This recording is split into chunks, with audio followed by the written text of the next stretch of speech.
for the first round. Well, Michael Conlan beat the Argentine Diego Ruiz on his way to world title shot, and at the final press conference here in Nottingham a couple of days ago, Gamal Yafai said that he wants to move into world title contention in the next 2 or 3 fights. And alongside me, Darren Barker, if that's to be the case, then he's going to have to look smart and impressive here tonight against Ruiz. Yeah, he will. Spoke to him around the hotel. He's very confident. He's looking to put a good performance. You can see that the ambition is still there, Mike. You mentioned his age at 31. Paired up with Jamie Moore and Nigel Travis. That shows that there's plenty of ambition left. Big fan of Gamal and his extremely talented family. He's a handful, he really is. I remember watching him in the EIS in Sheffield a few years ago, sparring with the Philippine team. It was incredible, and I knew he'd be a handful for anyone you can see. He's slightly different to the other brothers. He likes to plant his feet and really let big shots go. But Ruiz, he's tough, he's rugged, he's a handful. Not quite the fighter he used to be. Doesn't fight at the same sort of tempo. So for me, Mike, it's about setting a good pace from Gamal, making life difficult for Ruiz. They're hurtful shots, those body shots. You can see there, that left from Gamal hitting the arm of Ruiz. And I'll tell you, those shots when they hit your arms, they do play a big part in 10 and 12 round contests. You start feeling them dead arms and they start to drop. Good shot, landed high on the head there. 4, 5, 6. Gamal Yafai taken by surprise, and we've yet to reach the halfway stage of the second round. Looping shot from Ruiz, and again goes for that shot once again, and now he senses yet another huge upset. Well, I missed the shot there, Mike. Didn't see any complaints from Gamal or anybody else at ringside, so must have been a good right hander. This is a good attack. Landed high on the head from Ruiz, and now he senses here that he could cause a huge upset. But Yafai now with a deficit to overcome. He's got to take some time here, Gamal. Get back to his boxing. Doesn't need to be loading up. Takes another left hand from Ruiz on the back foot. Straight left, straight down the middle. The guard's too open at the minute. Needs to tidy up. Doesn't need to be loading up with the shots either, Gamal. Ruiz needs to keep doing the same thing. Just creeping forward, moving his head and looking for that left hand. They're having more success, Ruiz, out of the southpaw stance. And that was the key message from Jamie Moore in the corner, not to engage with Ruiz. Ruiz again goes for that looping left hand that caused the danger in the second round. Switching effortlessly from southpaw to orthodox and back again. Very subtle with the switching, Ruiz, making it very difficult for Gamal to read his rhythm. Needs to let his hands go, move his head, step to the side, create more angles. Ruiz, very dangerous with the hooks. 12 knockouts on his records, and obviously punch. We've seen that already in this fight. Good chopping right hand, and again, down goes Gamal. And the referee takes up the count. Gamal is complaining, but the referee continues. And for the second time in the contest, Yafai takes a count. Last few seconds of the third round.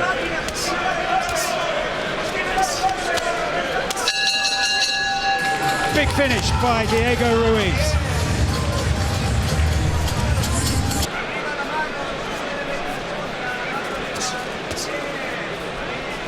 And not even the faint hope that Ruiz might tire. He's been this 10-round distance 7 times. Last time round went the full championship distance of 12 rounds. As Yafai just glances a left hook across the chin of Ruiz. Good work though from Gamal, really putting them together. Some good body shots, but walking on to another 1-2 from Ruiz. I mean, what a brave effort from Gamal. That was a good finish to the round for him.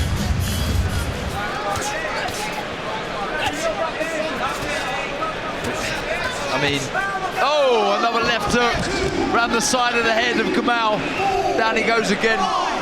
The left hand that's caused so much damage throughout the contest and all the way through to the 10th and the final round. A third knockdown for Gamal Yafai. just as he was floored 3 times by Jason Cunningham in their European title fight.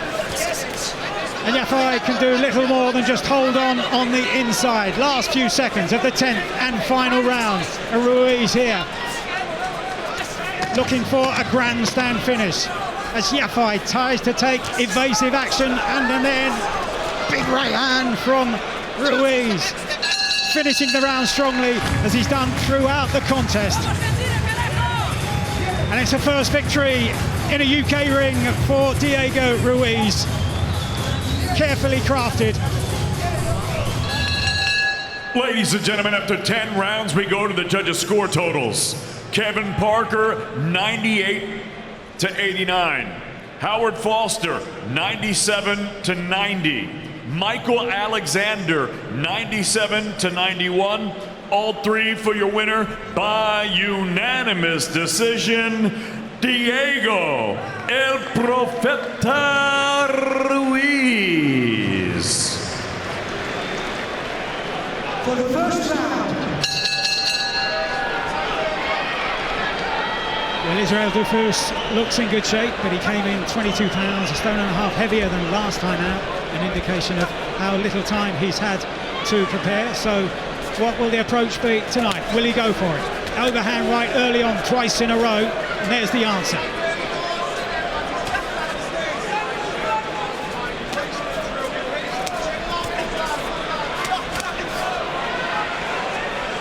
Yeah, this is exactly how I thought it would play out, Mike, when I looked at the record of Dufus. 17 knockouts. Watching his previous fights, they were a little lighter, is naturally aggressive, likes to be on the front foot, likes to let the big shots go, and we've seen that's exactly what Chev Clark likes to do, entertain the crowd. Obviously the 4 knockouts in the 4 fights that he's had. So I expect some big blows to land for both here.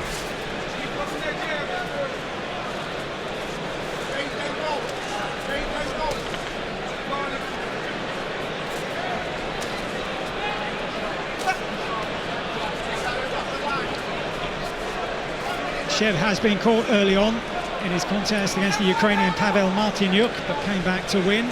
All 4 of his fights, as I said earlier on, in the pro ranks so far have finished inside the distance. He's yet to go beyond 4 rounds as Dufus lands a crunching left hook as we come to the last half a minute of the opening round, and it's a confident start by the visitor. Yeah, crafty start. Showed us a bit of everything. Front foot, back foot. He switched. Composed on the back foot, landing some nice crisp counter hooks with both hands.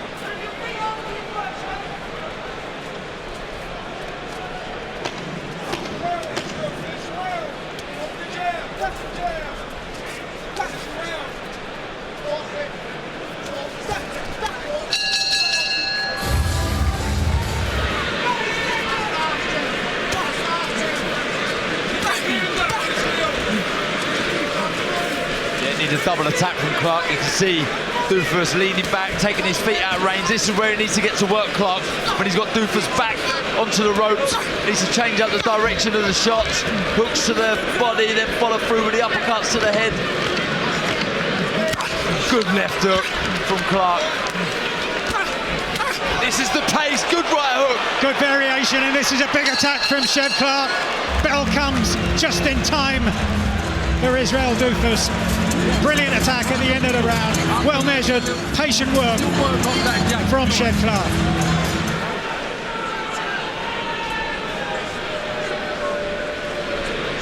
Referee Kevin Parker wants some of that surplus grease removed from that damage around the left eye of Chev Clark. Looked after by Chev himself. On we go then, round 6 into the second half of the contest, and down goes Israel Dufus. The referee takes up the count. Dufus claiming, I think, initially that he was tripped over. The first few seconds he's down on the canvas in the 6th round. Yeah, it did look like his feet got tangled as he was switching. I'm not sure if there was a shot in there by Clark. Certainly not one that hurt Dufus, but down he went and the referee counted. And let's see if Clark will put his foot on the gas. It seems as if he will. That was a good right hand from Clark. And And Doofus noticeably backing up. He's really beginning to feel some of these shots from Clark. It's time for Clark to remain patient. Work for those openings, and he does again, to body and to head. The variety that Sam Mullins in the corner was waiting for.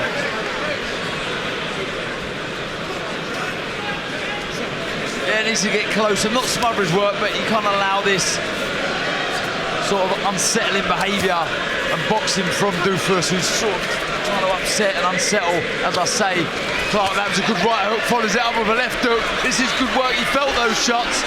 2, 3, 4. Doofus down once again, this time with 25 seconds to go in the 7th. Up on his feet, but he's on unsteady legs. Referee's having a good look this time around. Last few seconds here now in the 7th round.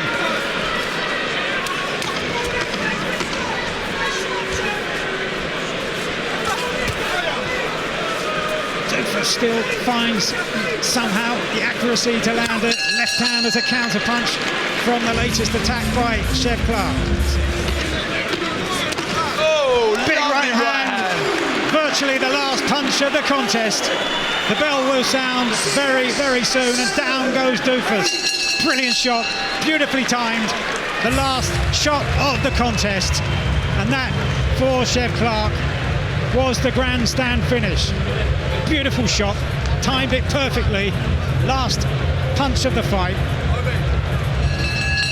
Ladies and gentlemen, after 10 rounds here in Nottingham, we go to the judges' score totals. Howard Foster and Kieran McCann both scored the bout 98 to 88. Michael Alexander scored this bout 98 to 90, all three. But your winner, by unanimous decision, he's still undefeated, Siobhan Seaport Clark. So the latest appearance of the big hitting lightweight Gary Cully. Last time out he took him just 35 seconds to record a mightily impressive win. And it's the left hand in the latter stages of his career which has been so destructive and so accurate. Very sharp puncher, especially with the left hand, and it's a long chopping shot. And he usually catches opponents when they're coming into him.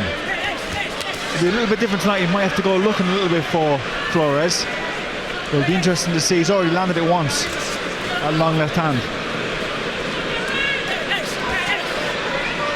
And only the second time in his professional career that Gary Cully has faced a southpaw, which changes the dynamic of landing that left hand. Flores is actually known as a switch hitter who prefers the southpaw stance. Starting at a very high pace, Cully.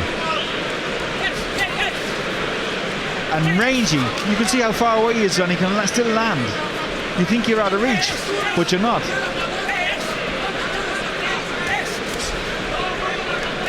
A lightweight, 6'2" tall, and a southpaw. Opponents can't really come any more awkward. Although Flores having a rare success there in that latest exchange. Yeah, good counter left hand from Flores. And Flores, watching him before, this is a counter puncher. Oh, he's gone. Once again, precision timing from Gary Cully, and the legs are giving way beneath him still, with a minute and 15 seconds or so to go in the second round. Flores looks across at his corner. He can barely walk towards Cully. Cully here will finish it off, and he does with the follow-up attack. A grimace on the face of Flores. An example of the power of the punching of this man. Slightly longer than last time, taken into the second round, but once again we've seen another demonstration of blistering punching power from Gary Cully. Ladies and gentlemen, referee Howard Foster calls a halt to this contest. The official time of the stoppage, 1 minute and 52 seconds of round number 2, declaring your winner by TKO and the new WBA Intercontinental Lightweight Champion, Gary the Diva Cully. The bell sounds then ahead of this, the second defense of his super lightweight title. So proud of that cherished belt. And earlier tonight, Sam Maxwell winning on points on the undercard. And the plan is for Smith to defend against Maxwell in Sheffield in April. But tonight he's got to get it right against Billy Allington first of all.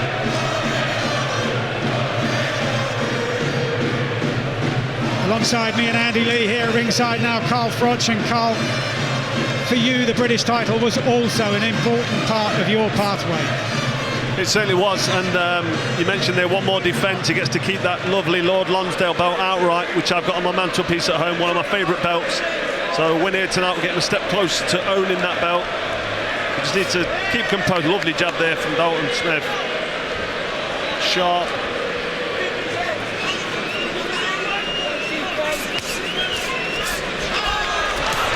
That's a big attack from Dalton Smith. And Allington, for the first time in the contest, is having to hold on. Just over 20 seconds to go in this, the fourth round. Allington back up on his toes, but he was stunned by that attack from Dalton Smith. Finally, finding his range. It really was, and as he got backed up there, the right and the left hook really snapped the head back. And Allington there will be really feeling that and thinking. And again, good right hand there, nice and relaxed Smith behind that counter right hand. Great work. Waited for the opening, picked his spot, brilliant.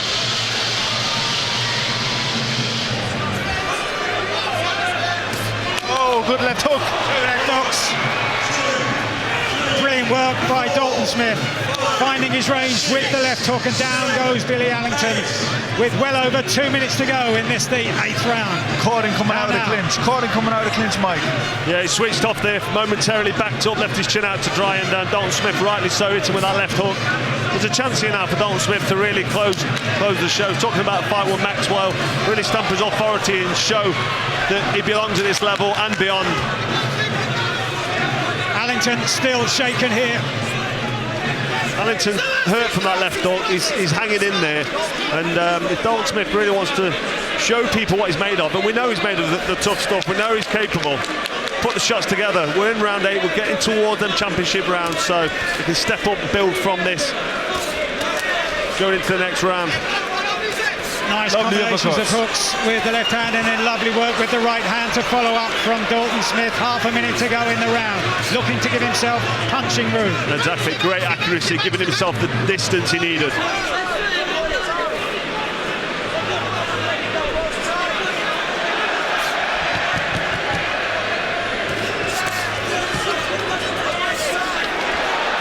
Smith measuring his man once again.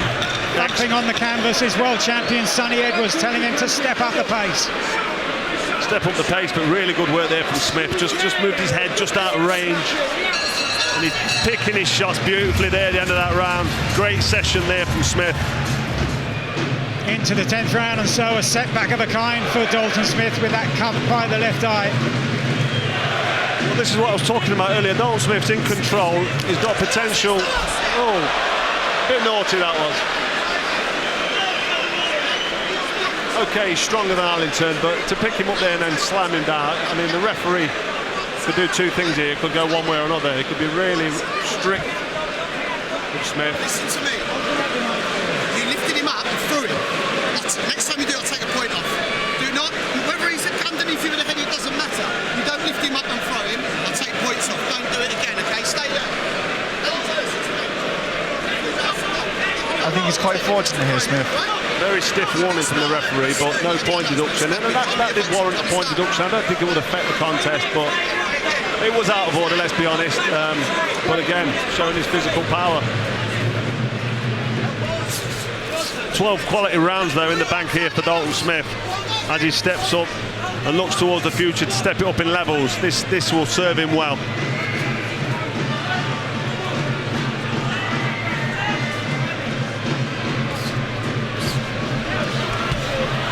Smith switching late on to the southpaw stance, dying seconds of his second defence of the British Super Lightweight title against the very game, very brave Billy Allington, who's punching to the end and almost landed a solid left hook of his own right on the bell as Dalton Smith comes through with an ultimately impressive performance here, albeit not getting it done inside the distance. Ladies and gentlemen, after 12 rounds, we go to the judges' score totals. Kevin Parker 120-107. Michael Alexander and Howard Foster both have it 119-108. All three for your winner by unanimous decision. He's still undefeated and still the British super lightweight champion, Dalton Thunder Smith. And so we're underway. WBA Featherweight Championship of the World, and a fight that both men insist won't go beyond halfway. So eagerly awaited. This contest between two such heavy punchers. And a lot of people just have Lara as a puncher, but I beg to differ because Leigh Wood can punch. We've seen that in his last fight. He punched with authority, and when he believes in himself, which he does now, he really can set a pace in this fight and get Lara really thinking. He needs to make him concerned early on. He needs to stamp his authority, whether it's body or head, just land that right hand. Leigh Wood holding the centre of the ring, trying to dominate in the early stages, just by lofting his left glove in front of Lara.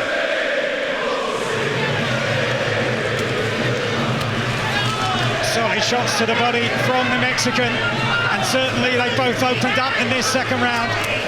Wood's just sitting there too long for me in range. He's taking body shots and he's getting hit with the odd head shot round the side. He needs to be on the end of that jab and moving. Don't sit there waiting for Lara to punch.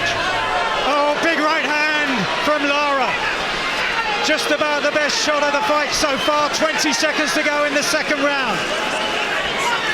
And that right hand hurt Wood. He felt that right down to his legs. You saw the wobble there. And shaken again just by a jab. Body shot right hand, and now Lara starts to open up. He senses this could be a significant attack as the blood is spread across the face of Leigh Wood here. Torrid times for the champion. Good slip, good counter right hand. And again from Wood. He's had repeated success with that right hand. Lara, for the moment, taking the shots well. And this is longer than Lara's been since he beat Josh Warrington more than 2 years ago in that behind closed doors shot. That was the night Leigh Wood won the British title and started this most remarkable resurgence in his career. Right hand, left hook. Big shots from Lara. Right hand, left hook from Lara. Leigh Wood was just trying to set some up there, throwing a couple of feints, and he just left his chin out to dry. Lara saw it, right hand straight on the bottom, left hook. And Wood took that very well, because that was a solid shot. He's just sitting in front of Leigh Wood at the moment. Oh, tremendous right hand. Once again from Leigh Wood. It's worked so well for him all evening. Tries the left hook. And now the crowd sense here their man getting on top, halfway stage of the fourth. That was a great shot by Wood. He was just waiting, just pouring out with that jab, which I don't like to see too much. But the way he just poured out with that jab and then timed that right hand was just crisp and accurate and perfect. I just don't want to see him sitting there too long after admiring his work. Get off to the side and get back behind that stiff jab. Well, there's the boxer tricks that he's got, because he does that. He looks to the body with the jab. Little fake over the top with the right hand. It's nothing new, but it's effective. And at this level, when you can land them accurate right hands like that one there, I'll tell you what, Lara looks a bit unsteady on the legs, and Wood is working well. That was a big right hand, and Lara backed off onto the ropes. I think Leigh Wood's known that he's hurting Lara with these shots. Looks down at his corner there, and just a little smile to Ben Davidson, his corner man. And Lara's mouth still open, still taking in those lungfuls of breath at the halfway stage. Against Warrington, there was moments in there where he looked really dangerous. He looked really established as a dangerous fight. Sitting back there, basically waiting to get hit. Good work from Leigh Wood though. Well timed, but that was simultaneously landing left hooks, and down Wood goes. The danger very much still there. Dying seconds of the seventh round. Can Lara finish it here now? Barely 10 seconds to go, and the towel comes in from Ben Davison to the protest of Leigh Wood. But Ben Davison has decided that Leigh Wood is in no fit state to continue, and still he's on unsteady legs in the corner. And a sensational turnaround from Mauricio Lara, dangerous to the end. And when both men landed virtually simultaneously, it was Wood who came up worst.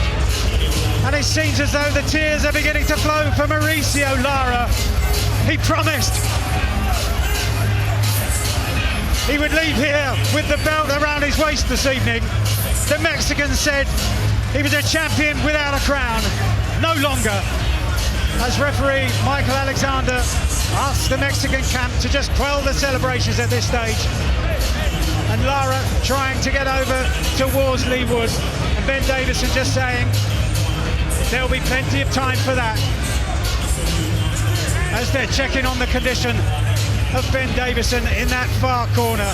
What a sensational finish. Well, that's boxing for you. It just shows you, doesn't it? One punch away from disaster, usually in the heavyweights, but in this instance, these lighter guys, one punch. Lara's a puncher, we knew that. We knew he could switch the lights off at any stage, but that was almost a simultaneous. Leigh Wood threw a shot as he got hit, but the heavy shot of Lara just switched the lights off of Leigh Wood. And Ben Davison, people might say that was a bit early and why did he throw that in, but he knows his guy, and Leigh Wood was badly out. He was hurt there and he was out on his feet, and who knows, two more punches could have been devastating. But the fight's over. Lara was under the cosh. Leigh Wood was doing so well, and then one punch, and that was enough. Leigh Wood's not happy with this. He obviously wanted the fight to go on. I'm stunned. I'm shocked. They both went for the left hook.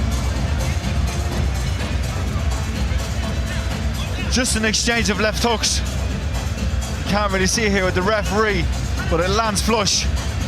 But up to this point, Lara was gassed, he was spent. The power seemed to be gone out of his punches. Carl, you mentioned he threw a shot and just was happy to sit there and take a shot. What a left hook, peach perfect. Yeah, Lara sent his up from that left leg. You could see him bend the body there, look. Crisp, accurate, full power. Leigh's left hook wasn't timed quite right. Ladies and gentlemen, the blue corner throws in the towel, causing referee Michael Alexander call a halt to this contest. The official time of the stoppage, minutes and 54 seconds of round number 7, declaring your winner by TKO,